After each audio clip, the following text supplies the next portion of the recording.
আমাদের ক্ষমতাসীন সরকারের লজ্জা হয় না? একজন প্রধানমন্ত্রীর উপদেষ্টা দিল্লিতে প্রবেশ করতে পারলেন না, অপমানিত হয়ে ফিরে আসলেন, জাতির কাছে ব্যাখ্যা দিতে পারেন নাই। আপনারা 300 বিধিতে বিবৃতি দিয়ে পার্লামেন্টে একটি দলকে কটাক্ষ করার জন্য অপচেষ্টা করেন, পুশিন করে, আপনার উপদেষ্টাদের অপমানিত করে, আমার অখণ্ডতাকে নষ্ট করে স্বরাষ্ট্রমন্ত্রী সেখানে 300 বিধির বিবৃতি দিতে পারেন না। ভারত আমাদের বিরাট প্রতিবেশী রাষ্ট্র। আমাদের বাংলাদেশের চতুর্দিকে প্রায় 4000 কিলোমিটার বেষ্টিত সীমানার প্রায় 32টি বাংলাদেশের জেলার সীমান্তে ভারত অবস্থিত। বরাবরই কাঁটাতারের বেড়ায় পুশিন, হত্যা, বর্ডার কিলিং, আমাদের পানি সমস্যা নিয়ে আমাদের প্রতি আপনারা আগ্রাসী আচরণ করেছেন সব সময়। কিন্তু এবার দেখতে পাচ্ছি পশ্চিমবঙ্গে বিজেপির শুভেন্দু অধিকারী মুখ্যমন্ত্রী হওয়ার পর নতুন করে আগ্রাসী ভূমিকায় অবতীর্ণ হয়েছেন।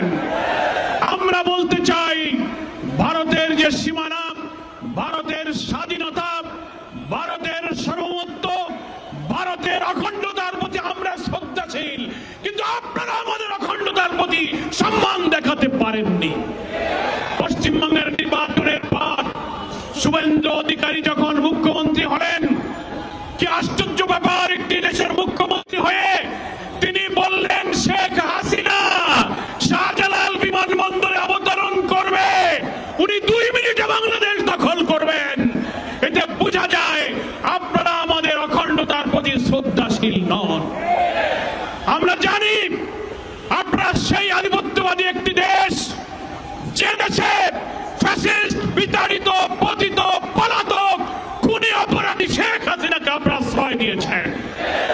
আপনারা ওসমান হাদির খুনি ফয়সালকে হাতে পেয়ে বাংলাদেশের কাছে হস্তান্তর করছেন না। প্রতিদিন আপনারা পুশিন করছেন। গত বছর প্রায় 2500-এর মতো পুশিন হয়েছেন। শুভেন্দু অধিকারী ক্ষমতা এসে তিনি নিজেই বলেছেন প্রায় 4500 ব্যক্তিকে নাগরিকত্ব যাচাই বাছাইয়ের প্রক্রিয়ায় তারা পুশিন করেছে। আমরা জানতে পেরেছি গোটা ভারতে প্রায় 90 লক্ষ মানুষকে নাগরিকত্ব আর যাচাই বাছাইয়ের অজুহাত তুলে তালিকাভুক্ত করে পুশিনের আওতায় আনা হয়েছে। সীমান্তে সেন্টার থেকে সেখানে তাদেরকে আটক রাখা হচ্ছে, নির্যাতিত করা হচ্ছে। আমরা পরিষ্কার বলতে চাই, আমাদের বীর বিজিবির সৈনিকেরা সীমান্তে যে সাহসিকতার পরিচয় দিচ্ছেন, সীমান্তবর্তী প্রায় 32টি জেলার বীর জনগণ এই পুশিনকে তারা প্রতিরোধ করতে শুরু করেছেন। আপনাদের মনে রাখতে হবে, রৌমারী সীমান্তে, সেই বড়াইবাড়ির সীমান্তে বিডিআরের সাথে বিএসএফ এর নির্লজ্জ পরাজয়ের ইতিহাস আপনাদেরকে স্মরণ করতে হবে। আমাদের সীমান্তের লুঙ্গি পরা কৃষকরাই আপনাদের এই পুশিন প্রতিরোধ করার জন্য যথেষ্ট।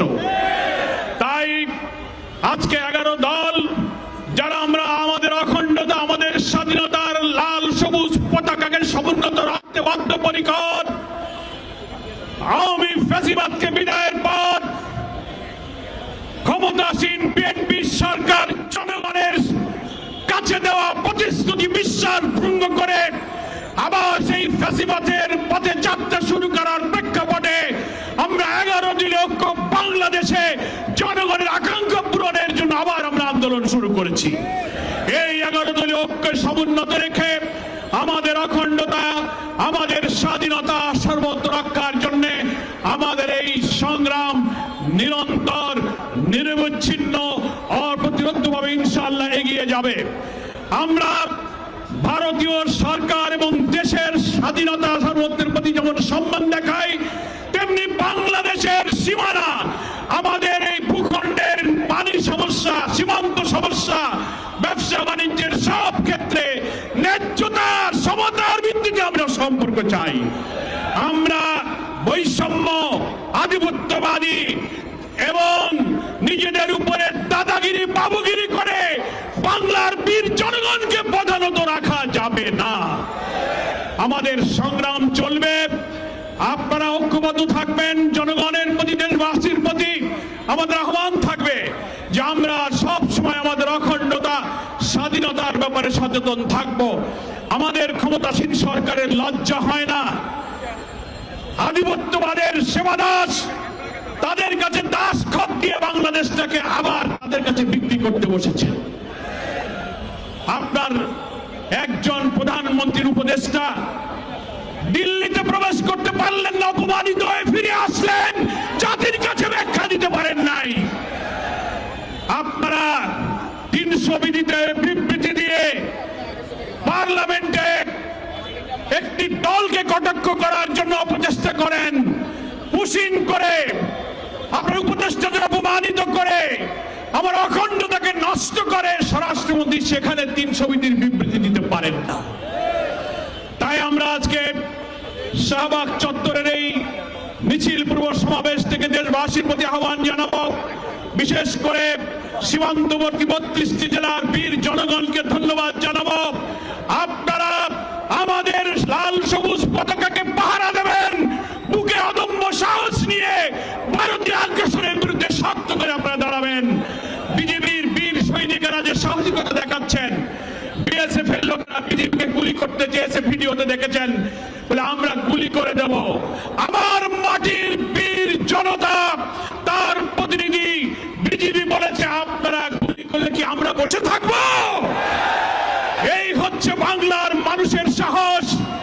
ভারতীয় আধিপত্যবাদী শক্তি, বিশেষ করে পশ্চিমবঙ্গে বিজেপির মোদীর সেবাদাস শুভেন্দু অধিকারী, আপনি যে ধৃষ্টতা দেখিয়েছেন, বাংলাদেশ দখল করার ধৃষ্টতা, হাসিনাকে শাহজালাল বিমানবন্দরে নামার ধৃষ্টতা, শহীদ ওসমান হাদির খুনি ফয়সালকে আপনি প্রশ্রয় দিয়েছেন।